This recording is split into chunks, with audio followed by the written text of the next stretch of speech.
Laki-laki kok jadi tukang syair. Anak empu itu kan seharusnya jadi empu. Jadi empu yang lebih bagus, yang lebih hebat dari saya. Den Dwi Pangga itu memang tidak pernah tertarik dengan pekerjaan ini, Romo Empu. Katanya, empu itu mengabdi pada para pembunuh. Tapi kalau penyair adalah pencinta kehidupan. Pintar bicara anak itu. Siapapun yang sudah ditotol oleh Dewata untuk menjadi pembunuh, Bakar, tanpa alat pun dia akan jadi pembunuh. Ayah, saya mau pergi ke rumah teman. Ini lagi. Aku tidak pernah tahu apa maunya. Lontang-lantung. Sini kamu.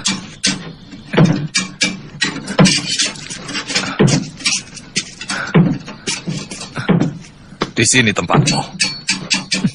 Bara api dan besi akan menempa dirimu menjadi manusia tangguh. Paham? Bagus.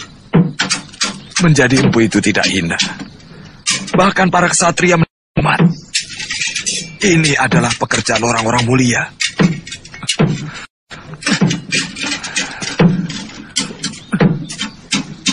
Sudah sana. Baik, Ayah.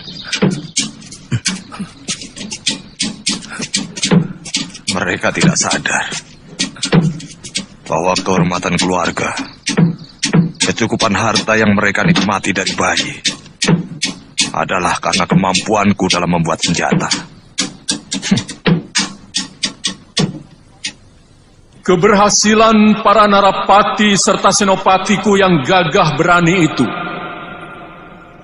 tidak akan mulus tanpa memiliki senjata pusaka.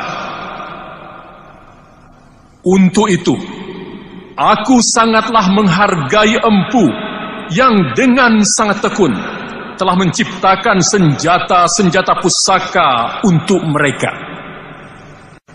Untuk jasanya yang tidak kira itu, aku hanya bisa memberi hadiah yang nilainya jauh lebih sedikit dibanding rasa terima kasihku yang hampir tidak bisa diukur dengan angka.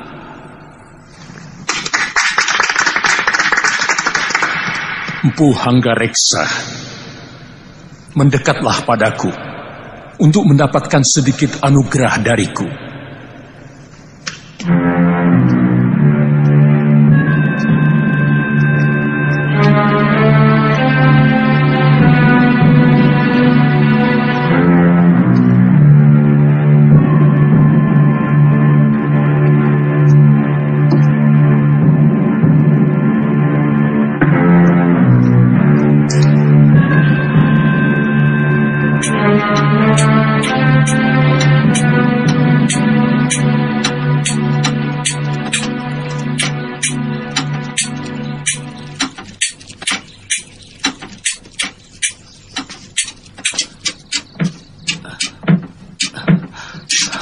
Sudah agak lama aku hanya membuat alat pertanian, tapi dengan mutu baja yang lebih baik dari yang biasa dibuat. Mengapa? Padahal kata ayah, semua senjata pusaka buatan paman pasti hebat. Membuat alat pertanian adalah pengabdian pada rakyat, sedangkan membuat senjata adalah pengabdian kepada hawa nafsu, yang akhirnya akan menyengsarakan rakyat.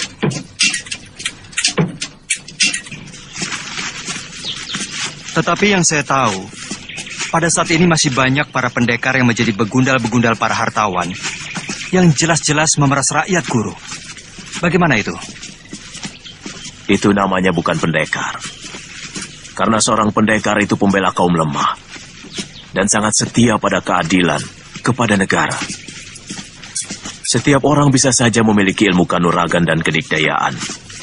Tapi tidak setiap pemilik ilmu itu adalah pendekar.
Kamandanu,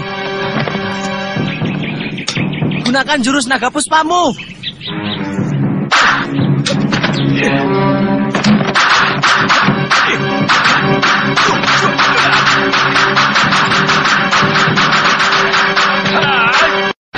Kamandanu, jadikan angin dan hawa untuk menahan tubuhmu.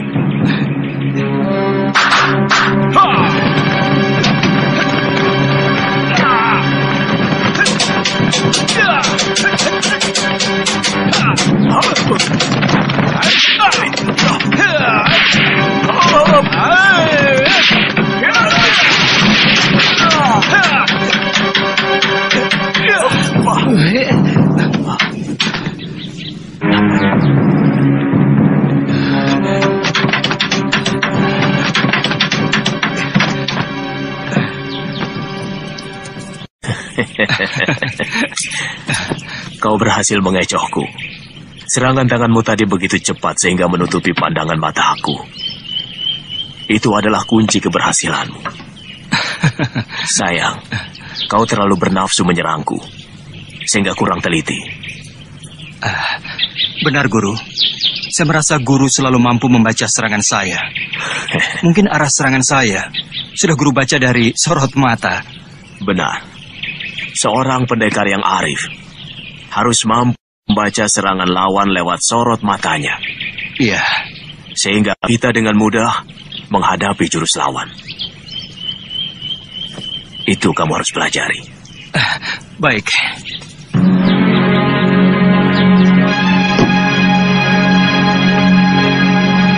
Alangkah besar anugerah Baginda terhadap kita.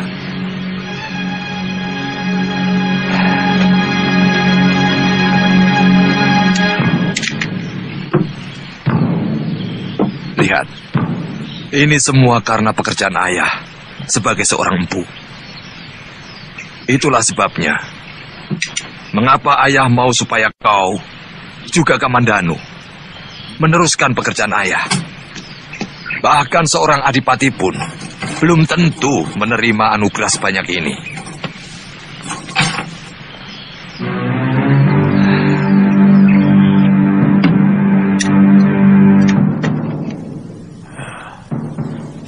Bawa semua emas Kertanegara ini, Anggareksa.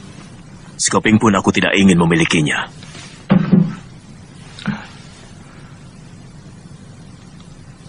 Jangan berlebihan, Kakang. Aku tidak mau mengangkangi semuanya. Karena di sini ada Kakang. Banyak senjata pusaka ciptaan Kakang yang dikirim ke Singasari melalui tanganku. Semua aku kerjakan untukmu. Bukan untuk Kertanegara, karena kamu adalah adik seperguruanku. Dan ku minta agar kamu tidak berusaha untuk merubah sikapku yang tidak suka kepada kebijaksanaan Sang Prabu. Baik, kita sudah sangat berselisih jalan. Ya, bahkan kita sudah berselisih paham. Kau sudah mulai sila oleh Gemilang Emas. Kakang, selama uang ini bukan hasil rampasan, aku tidak pernah merasa malu menyimpan hartaku yang kudapat dari keahlian dan tenagaku sendiri. Selamat tinggal, Kakang.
masih kalah juga.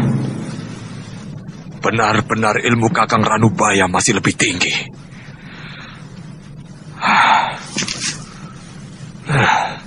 Kakang Ranubaya akan membahayakan kedudukanku. Ini tidak boleh terjadi.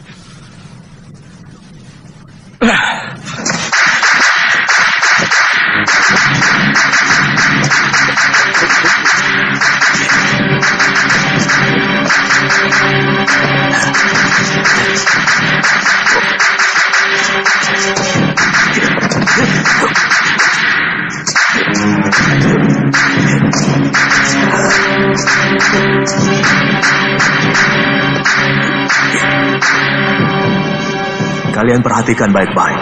Akan kuperlihatkan beberapa jurus pedang naga puspa.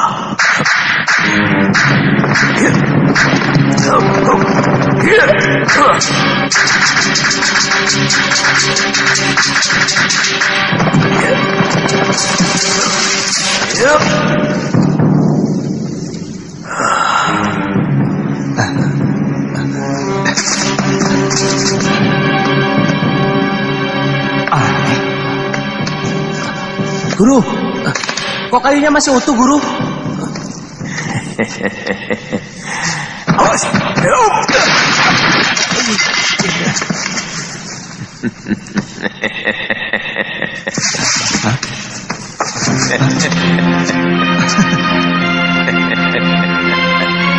Nyi,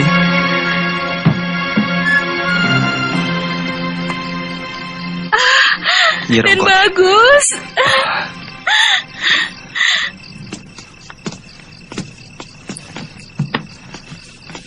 Bagaimana kabar Ayahanda, Nyi? Sehat. Tapi akhir-akhir ini Gusti Sepuh sering mengurung diri di kamar pengisian. Nyai tidak tahu kenapa Gusti Sepuh sering murung. Mungkin memikirkan kamu.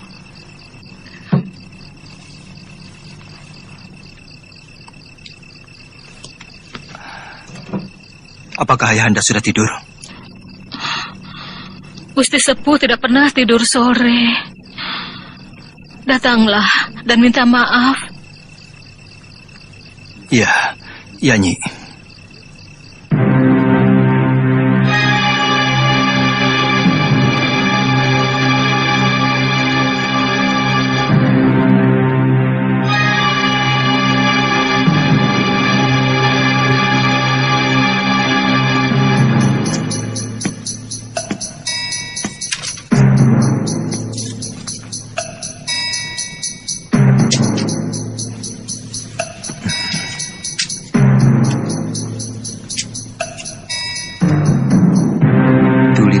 Gusti Prabu, sebagai abdi yang ditugaskan membuat senjata pusaka dan semua perlengkapan tentara Singasari, serta mengelola ruang penyimpanan dan pemeliharaan senjata istana Singasari.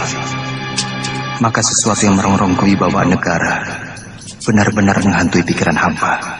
Di kampung tempat tinggal hamba Kurawan, ada seorang empu senjata yang juga baik mutunya. Dia bernama Empu Ranubaya. Berkali-kali hamba mengajak dia untuk ikut mengerjakan pesanan Paduka Gusti, tapi dia selalu menolak, bahkan berani menghina Gusti Prabu sendiri. Hamba bersedia membantu utusan Paduka untuk menindak Empu Ranubaya yang cenderung untuk berkhianat.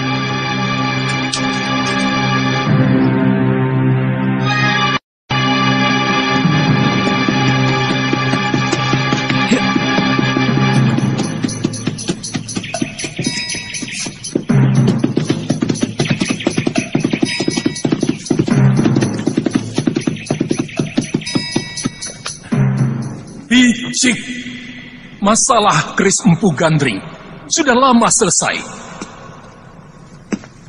Wadal sudah cukup.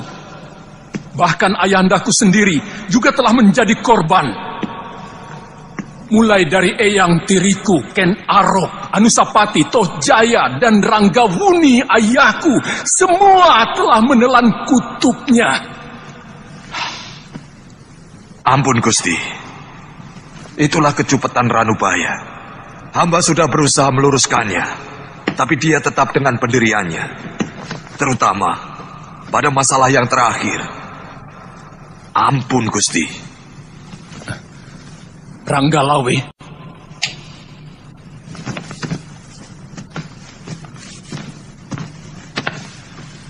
Daulat Gusti Prabu. Tangkap Empu Kurawan itu hidup-hidup.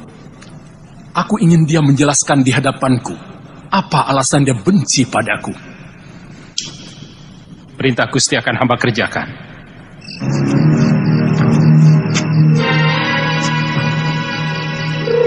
Kamu tidak usah khawatir.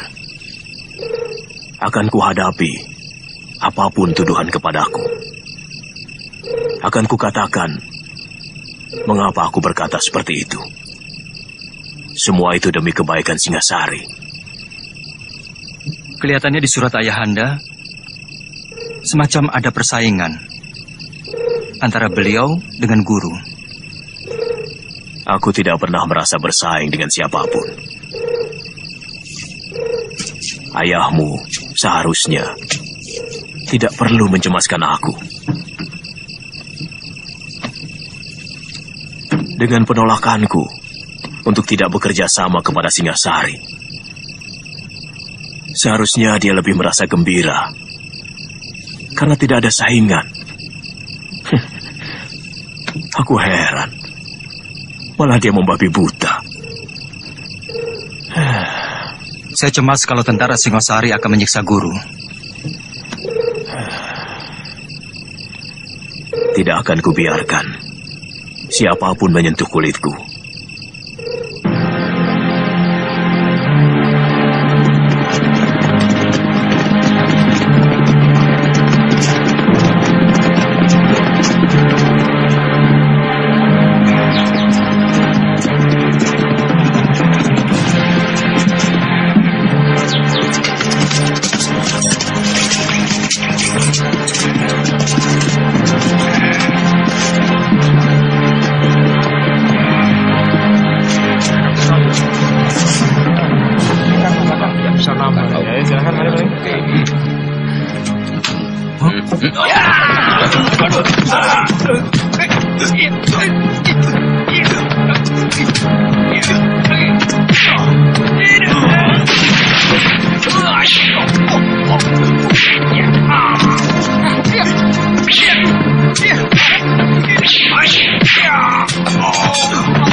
Boleh juga didikmu itu. Aku suka watak jahatnya. Mari.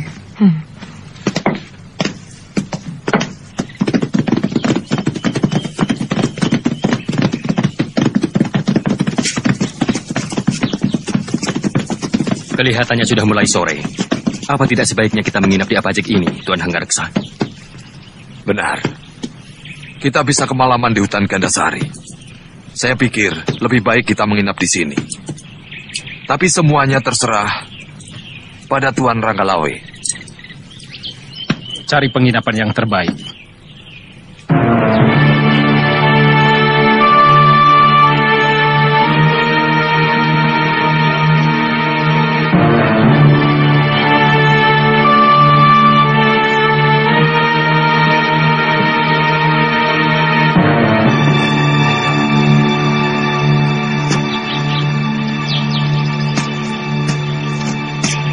Waduh, selamat datang tuan-tuan. Apakah tuan ingin menginap? Carikan kamar yang terbaik untuk Tuan Ranggalawe dan Empu Hanggareksa. Baik, tuan.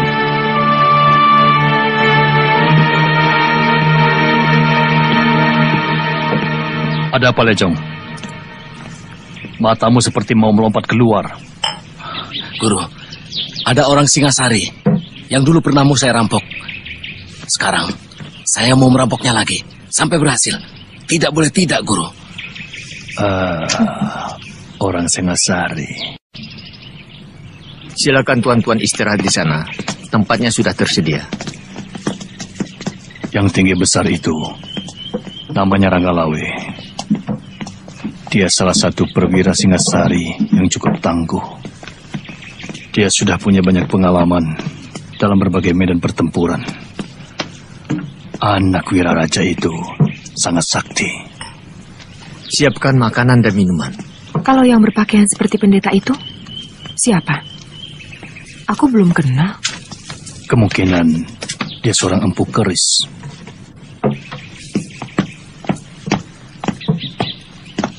Kalian masih kenal saya? Tentu. Kamu adalah bajingan kelas kambing yang pernah mau merampok kami. Dan sekarang, saya mau minta semua harta yang kalian bawa. Jangan main-main. Kumpulkan seluruh uang kawan-kawanmu. Katakan pada mereka, aku sangat butuh.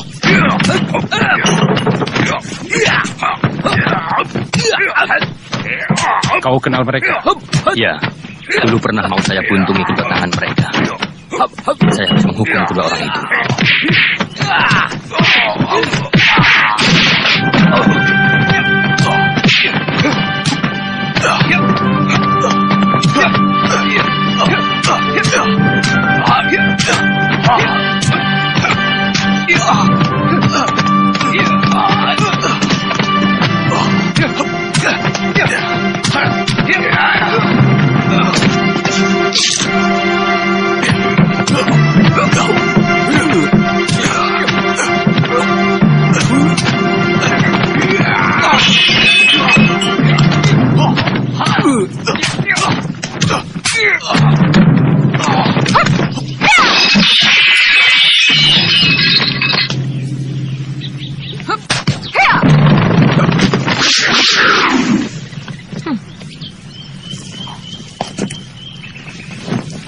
Sabar. Kenapa tiba-tiba Tuan yang terhormat ini menyerang dia? Mereka mau merampok kami. Dan ini benar-benar satu penghinaan langsung kepada tentara Singasari.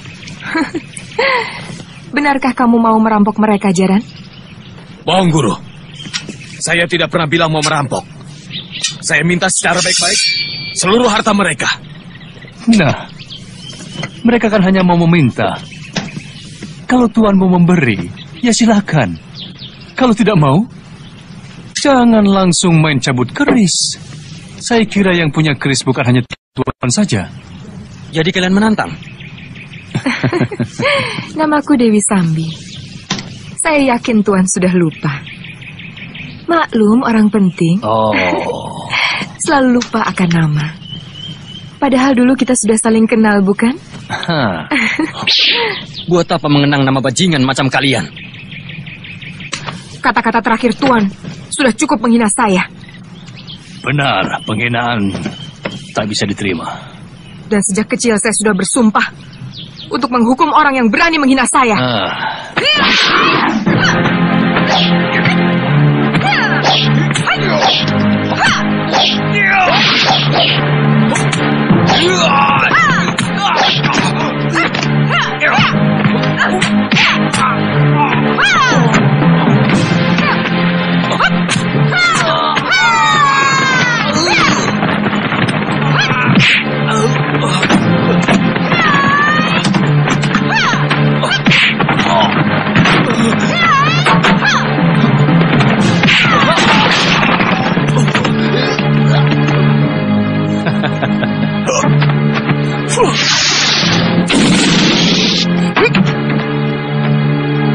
Sambi, biar aku yang mengurus orang-orang Singasari ini.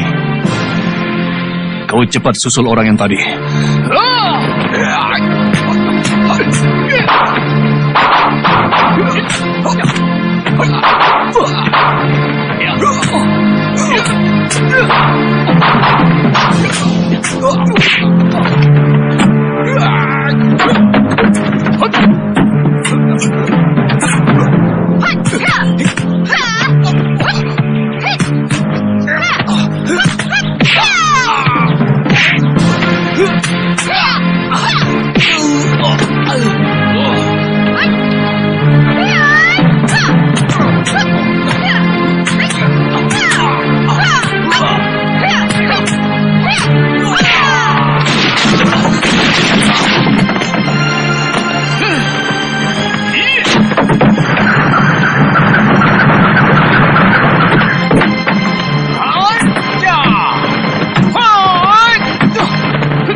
Hati-hati, Paman.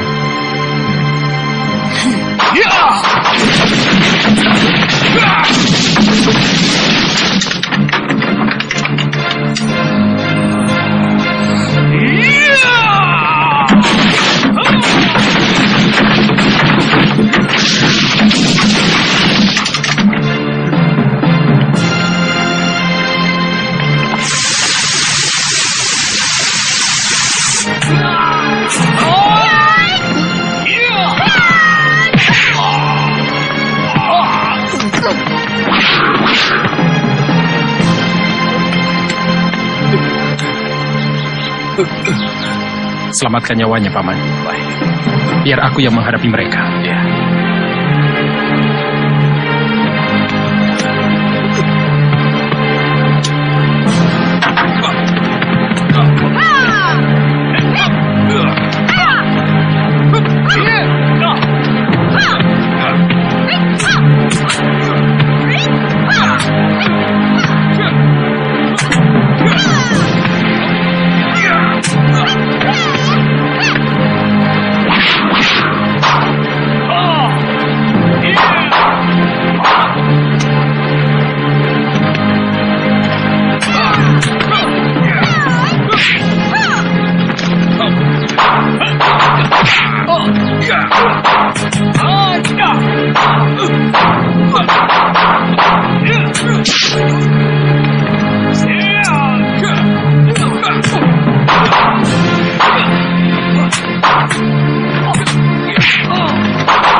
Kamu telah melukai seorang prajurit Singasari.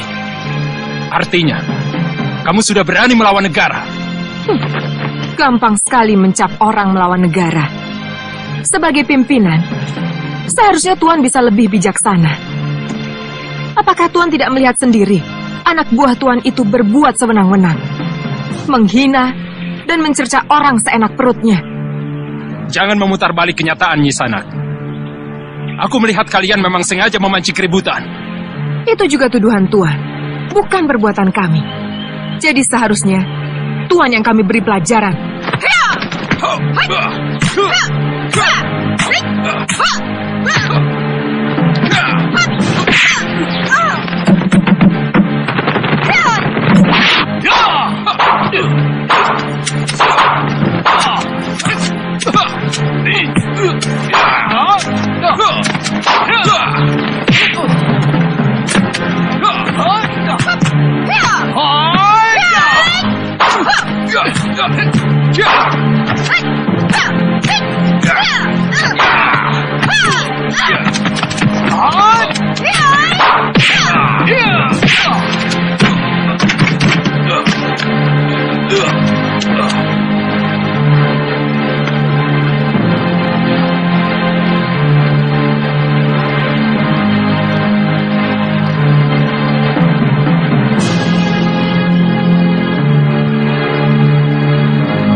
Kita harus mencari penginapan, Jamus, daripada nanti kita kemalaman. Di sini ada, Gusti Pati.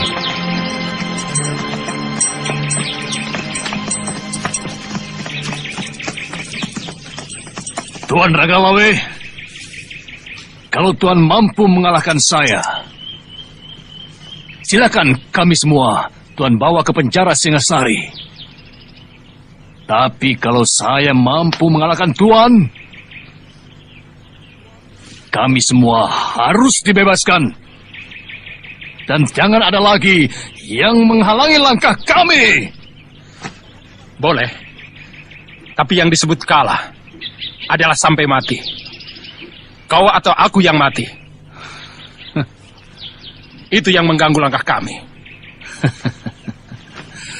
Tuan Ranggalawe, syarat Tuan kami terima. Tapi jangan salahkan saya kalau Tuan mati lebih dulu.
Gusti Patih, jangan diteruskan. Tuan Patih Kebamundara, apa urusan Tuan dengan kami? Ini daerah Singosari, bukan Gelang-Gelang. Tuan tidak berhak melarang siapapun di sini. Sabar. Memang ini bukan daerah kekuasaan saya. Saya juga sebenarnya tidak enak ikut campur, walaupun hanya untuk mendamaikan. Tuan Ranggalawe, mereka ini adalah orang-orang saya. Sebagai Patih Gelang-Gelang, saya minta maaf atas kesalahan mereka. Saya tidak suka diolok-olok. Mereka jelas telah melecehkan kami, tentara Singasari. Itulah kebodohan mereka. Mereka tidak tahu sedang berhadapan dengan siapa. Mereka tidak kenal Tuan Ranggalawe yang sudah termasyhur sebagai Panglima Perang Pilih Tanding. Baik, karena Tuan sebagai pejabat Gelang-Gelang, saya maafkan mereka. Tapi saya tidak mau melihat mereka di tanah Singasari. Kalau masih juga saya jumpai mereka, terpaksa mereka akan berhadapan denganku. Dan hukumannya, mati. Terima kasih Tuan Ranggalawe. Saya akan perintahkan mereka untuk kembali. Sekarang juga.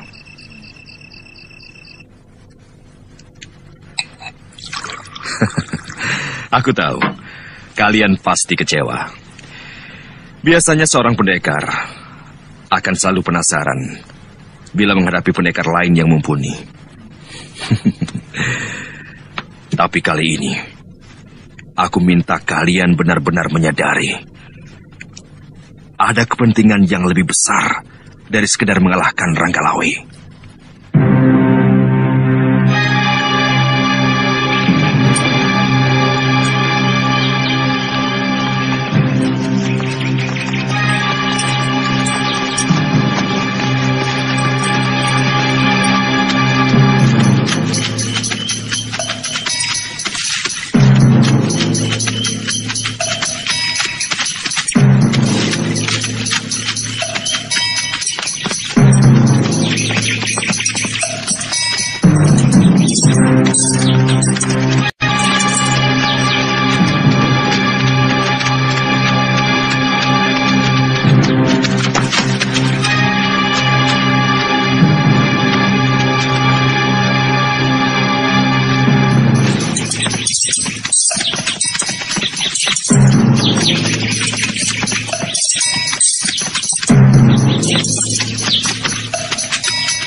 Guru, ada rombongan tentara Singosari telah memasuki desa. Mereka mungkin mau menangkap Guru. Sebab Ayahanda ada di antara mereka, Guru. Di mana kalian lihat? Di Bukit Padang Rumput. Masih ada waktu. Wirot, kamu jaga jalan menuju kemari. Kalau mereka sudah terlihat, cepat beritahu. Baik, Guru. Apakah Guru mau menyerah? Aku akan pergi. Sebab kalau aku sampai tertangkap, nasib ayahmu tidak akan lebih baik. Tentu kau pernah mendengar tentang Kris Empu Gandring? Iya, pernah, Guru. Empu Gandring tewas oleh Ken Arok.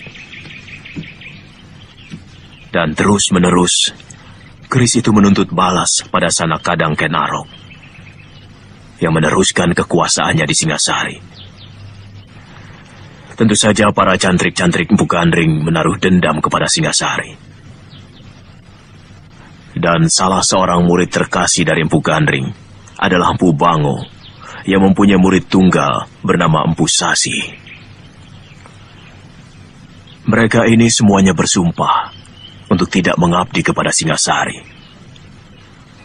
Termasuk dua orang muridnya yang bernama Empu Ranubaya dan Empu Hanggareksa.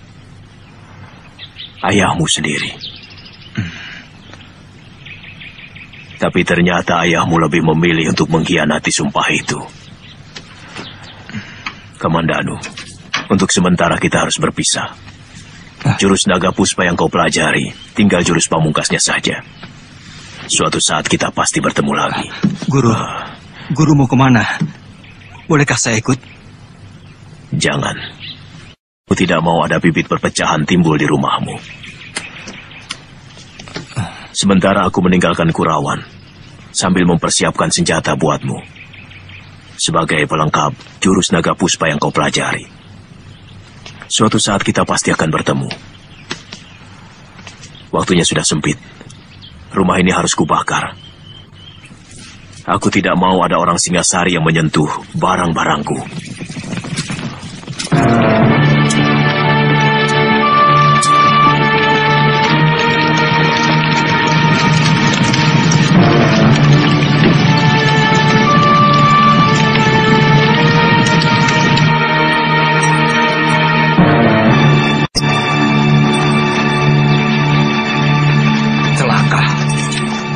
Ada apa, Tuan?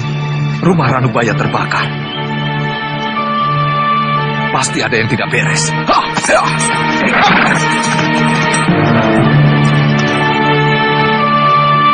Kamandanu, aku rasa kini saatnya kita berpisah. Aku berjanji suatu saat aku akan mencarimu untuk menyerahkan keris yang aku ciptakan untuk melengkapi jurus naga puspa. Aku minta kamu harus mengamalkan ilmu itu untuk membela kaum yang lemah. Baik, Guru.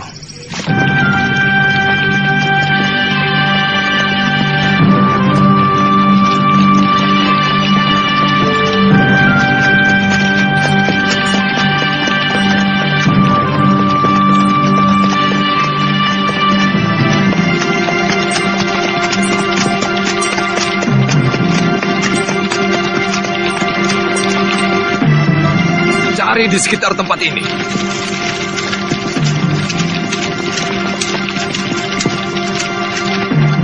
Pasti ada yang memberitahu. Apakah Tuan pernah menceritakannya pada seseorang? Bahkan pada anakku sendiri pun tidak.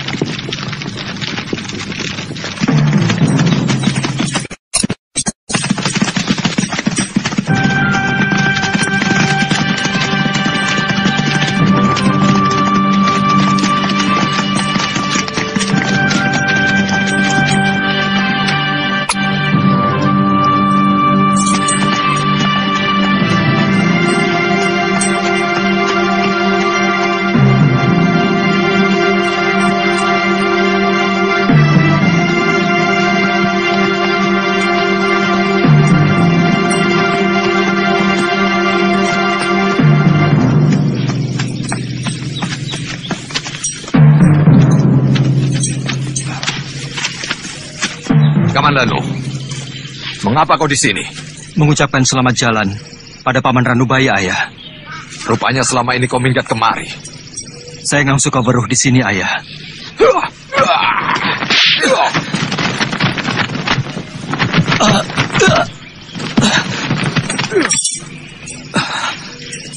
Kurang ajar. Kau pasti sudah ketularan pikiran pamanmu yang keblinger. Balelo. Yang saya dapatkan dari beliau adalah kejujuran dan juga kebersihan jiwa, Ayah. Cukup. Aku tidak mau mendengar alasan bodoh dari empu yang berpikiran picik macam pamanmu. Apakah bisa disebut picik hanya karena beliau tidak sejalan dengan pemikiran Gusti Prabu Kertanegara yang lebih mementingkan kekuasaannya daripada kemakmuran rakyatnya? Kurang ajar, Kamandanu.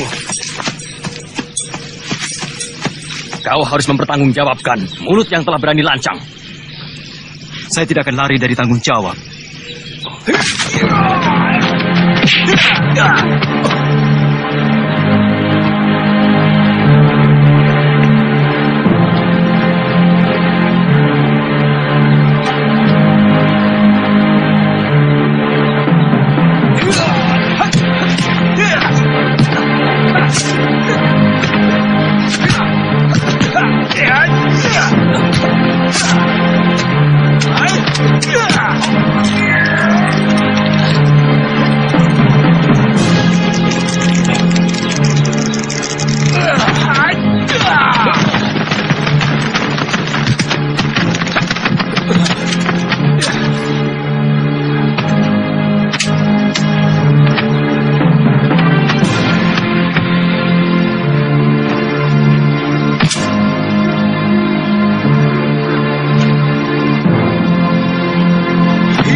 Cukup, Pranaraja. Raden, saya belum kalah. Saya ingin mencoba ilmu anak muda ini. Maaf, Tuan Ranggalawe. Biarkan saya yang membunuh anak saya sendiri. Dia memang patut untuk dibunuh. Saya menyesal. Mengapa dia justru mengikuti kesesatan Ranubaya? Paman Empu tidak usah cemas. Aku tidak menyalahkan Paman. Aku malah tertarik pada keberaniannya. Tapi saya malu, Raden.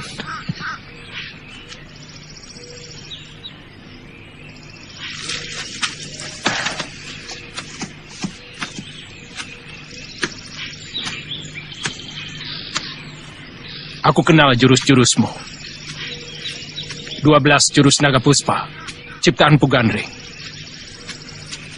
Kukira ilmu itu sudah lama sirna.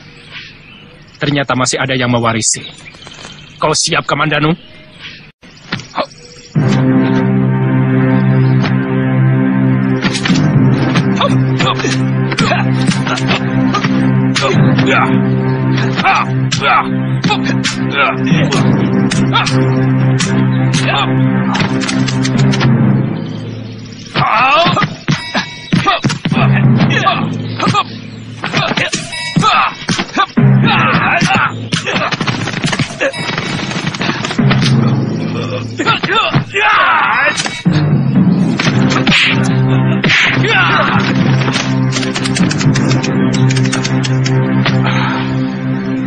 Saya bilangnya, kau titisan Pugandring.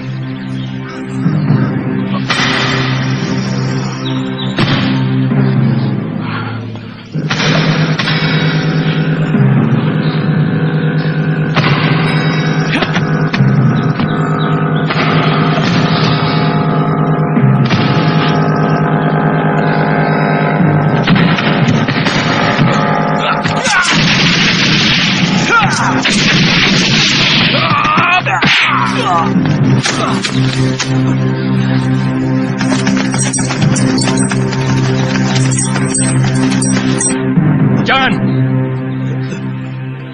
Aku sangat menghargai kejantanan dan keberaniannya. Dia pemuda yang patut kita hargai. Karena sikap yang jelas dan berani bertanggung jawab pada perbuatannya.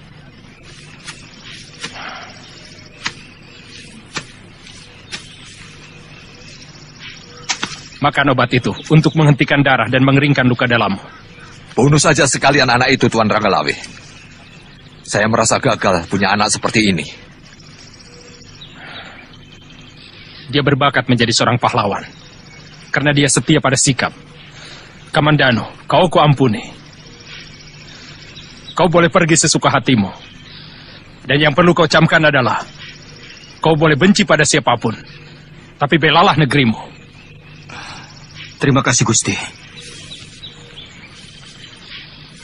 Maafkan saya, Ayah. Maafku sudah kering. Diserap oleh kekecewaanku padamu. Kau terlarang untuk datang ke rumahku, bahkan ke desa Kurawan ini. Pergi. Ikuti terus jalan pikiranmu yang liar tanpa kenal itu. Sudah lama aku merasa tidak punya anak seperti kamu. Tidak apa-apa, Ayah. Saya akan tetap merasa bahwa saya anak Empu Hanggareksa.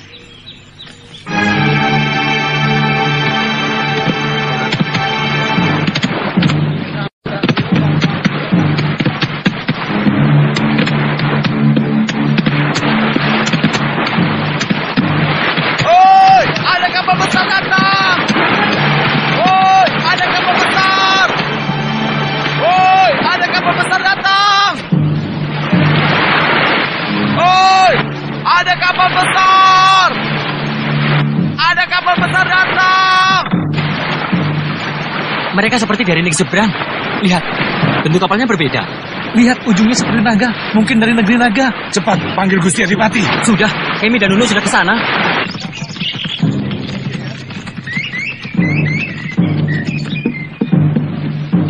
Ya, terus.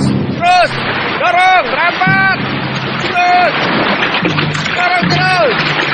Ayo, rapat terus.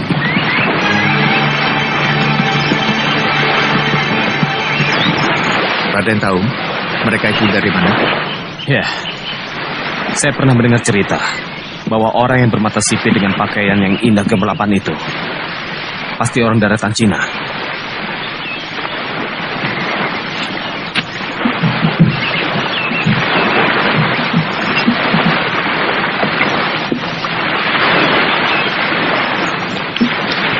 Kami datang dari kerajaan Mongol. Kami mau ke kota raja. Bisakah Tuan menunjukkannya? Bisa. Tapi tuan-tuan ini mau ke kerajaan mana? Karena di sini banyak sekali kerajaan-kerajaan kecil dan kerajaan besar. Saya mau ke kerajaan Jawa. Nama rajanya Prabu Kertanegara. Prabu Kertanegara. Kelihatannya mereka sangat ramah dan bersahabat. Sementara ini mereka berada di Wisma Tamu, diantar oleh Gangadara. Kalau begitu, besok akan kulaporkan pada Gusti Prabu. Mudah-mudahan tidak membuat masalah. Soalnya, akhir-akhir ini Gusti Prabu seperti sedang resah. Ya. Aku yakin akan terjadi hal yang mengagetkan. Kalian tahu, sejak dulu Maharaja Cengis Khan, penguasa negeri Tartar itu, ingin sekali menguasai kerajaan di bumi Jawa ini. Tapi belum terlaksana. Jangan-jangan utusan itu akan menantang Singasari.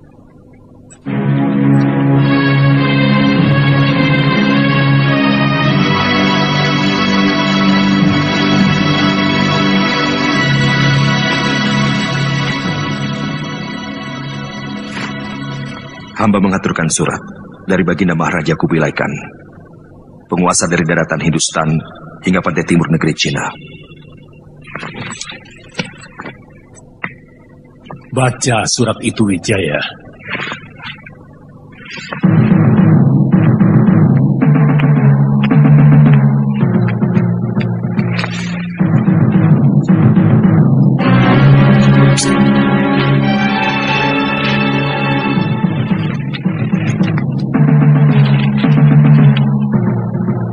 Salam sejahtera buat Tuan Prabu Negeri Jawa. Aku Maharaja Kubilai Khan, pemimpin bangsa Yuan yang kekuasaannya menghampar dari tanah Hindustan sampai ke ujung timur negeri Cina. Akan menjamin keselamatan negeri Tuan kalau Tuan mengakui kekuasaan kemaharajaanku yang perkasa. Pasukan kuat kami mampu bergerak seperti badai gurun pasir, menghancurkan siapa saja yang berani menentang kekuasaanku. Kapal-kapal lautku mampu menutup lautan dan sungai-sungai di negeri Tuan. Sebaliknya, kalau Tuan Prabu menerima ajakan baikku, maka kami akan membuka perdagangan dengan negeri Tuan dengan perasaan damai. Jawaban Tuan Prabu sangat kutunggu.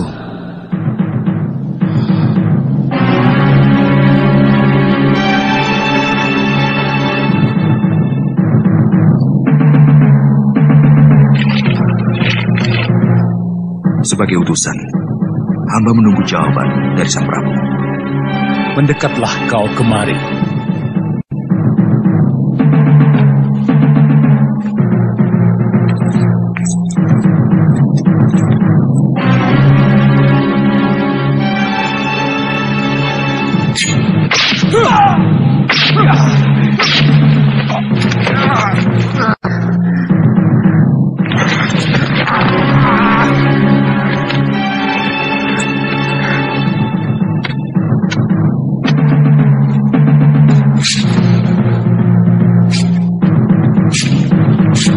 Itulah jawabanku.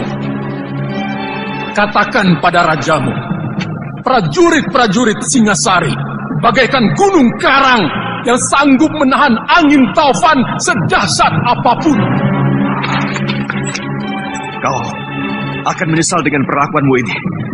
Negerimu akan rata dengan tanah.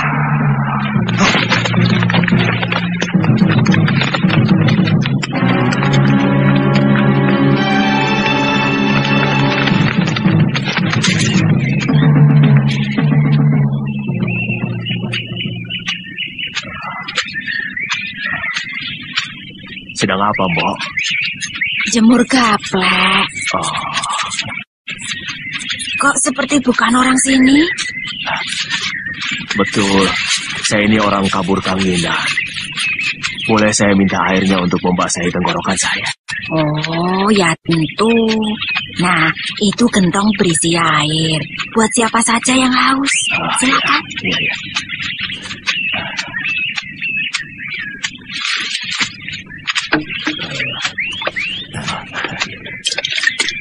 Kita ya, Pak.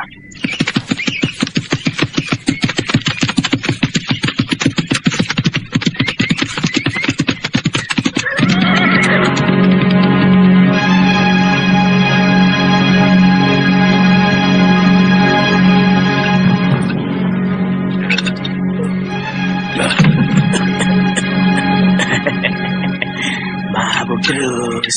Mumpung sesi dunia lagi mabuk. Satu kendi lagi. Sudah cukup, Pak Tua. Warung ini bukan untuk mabuk-mabukan. Aku tidak mau ada kerusuhan karena ulah pemabuk. Mestinya kita malu pada tamu-tamu dari kita Nagari itu.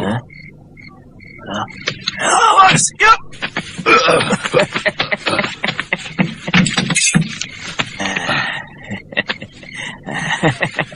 Sayang, golok semua ini, tapi mutu bajanya kurang sempurna. Dia tidak bisa berbuat apa-apa kalau lawannya dengan golok yang mutu bajanya lebih sempurna. Agaknya kau mengerti tentang senjata orang tua. Tuhan bisa bahasa kami. Bagaimana dengan dia? Tenaga dalammu yang bagus, bukan golok Tuan. Kamu lihat sendiri. Bagaimana meja itu terbelah dengan mudah. Meja itu terbuat dari kayu.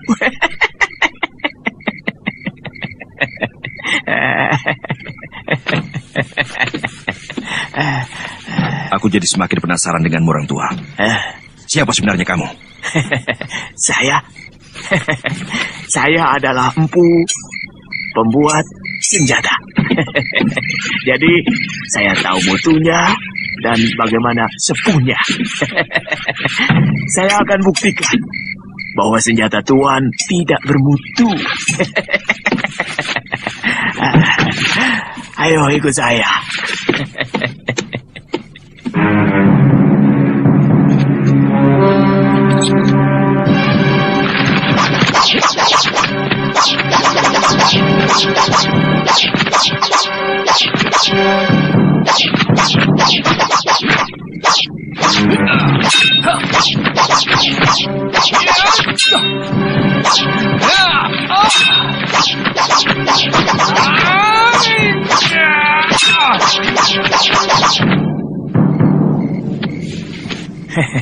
Wajah buruk.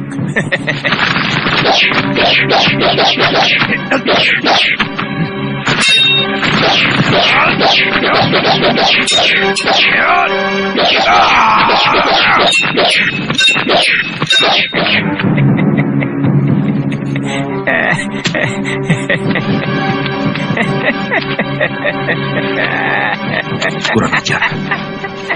Kita ditertawakan orang Jawa itu. Suruh dia buktikan bahwa senjatanya lebih baik dari milik kita. Orang tua, kau harus buktikan bahwa senjatamu lebih baik dari yang kami miliki.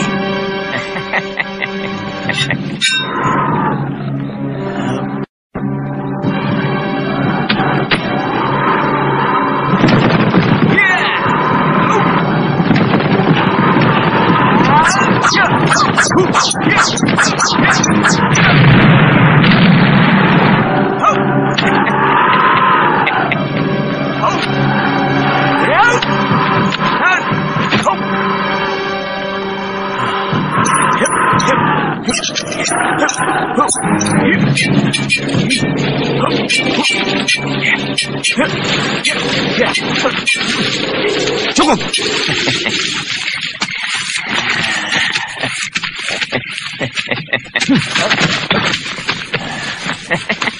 Boleh aku lihat senjata orang tua? Ini asli buatan Jawa. Dengan bahan besi yang ada di perut-perut gunung. Di tanah Jawa ini.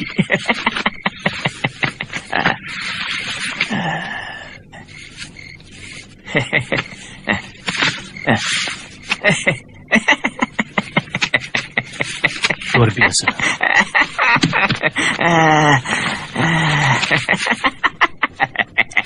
Senjata Tuan memang hebat. Kami mengakui kelebihan Tuan dalam ilmu membuat senjata.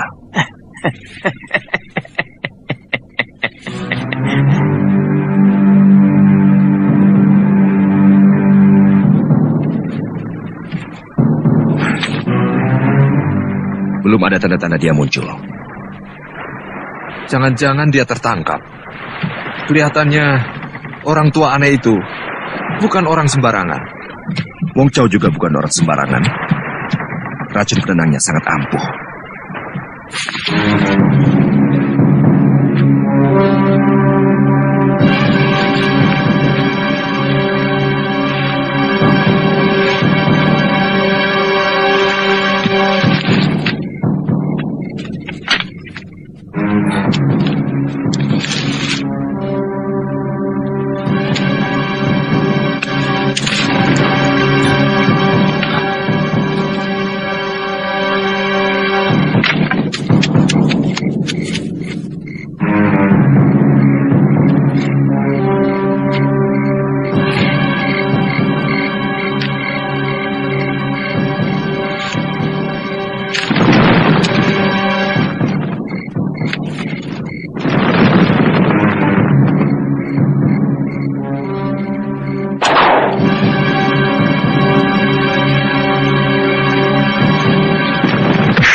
Kami sengaja menculik Tuan. Karena kami menduga Tuan adalah mata-mata yang sengaja dikirim Kertanegara untuk mengawasi kami. Sekarang Tuan kami jadikan tawanan negara. Silakan.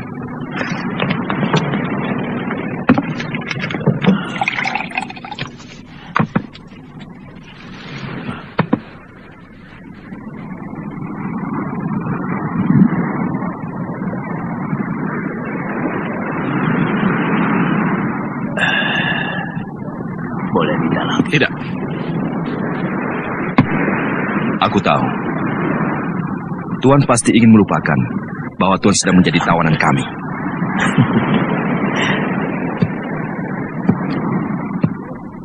Kalau dia mau tambah anggur lagi, suruh dia lawan saya, Tuan. Kau bisa mendapatkan anggur itu kalau kau berhasil merebutnya dari tangan Tuan Chen Pi.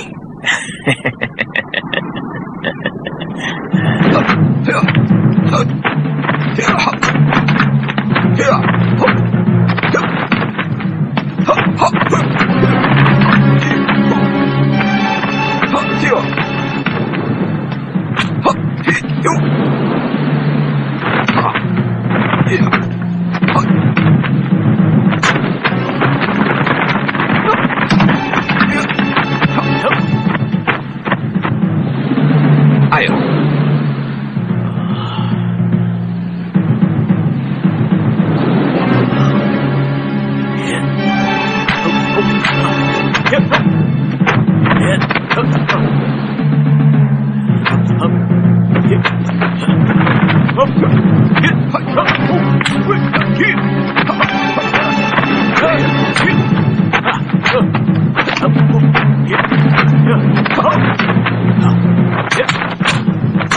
Luar biasa. Itu pasti baru jurus-jurus dasar dari kungfunya. Aku yakin dia pasti bisa merebutnya.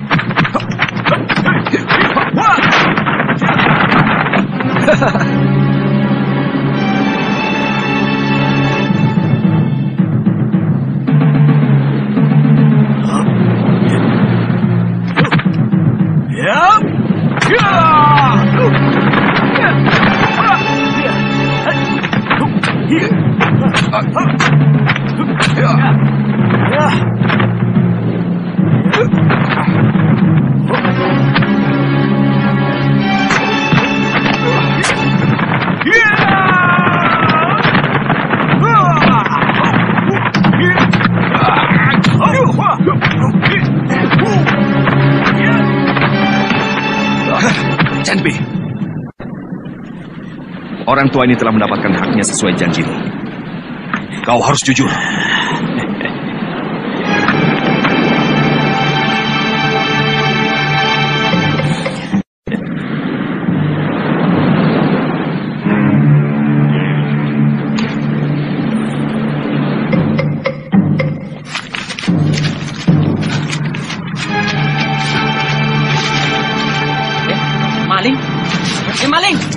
Itu maling. Ayo, maling.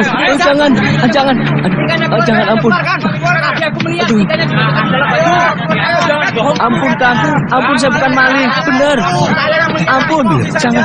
Saya tidak nyuri. Bohong. Hentikan.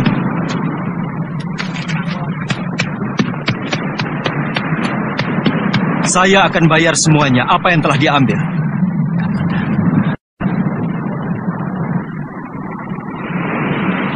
Wirot, kamu mau ikut kalau aku pulang ke Kurawan? Tidak, Kamandanu. Saya mau di sini saja. Saya mau menunggu sampai guru pulang. Ada yang bilang guru telah dibawa oleh kapal dari seberang. Yang pelautnya bermata sipit. Itu orang-orang dari Kitai Nagari.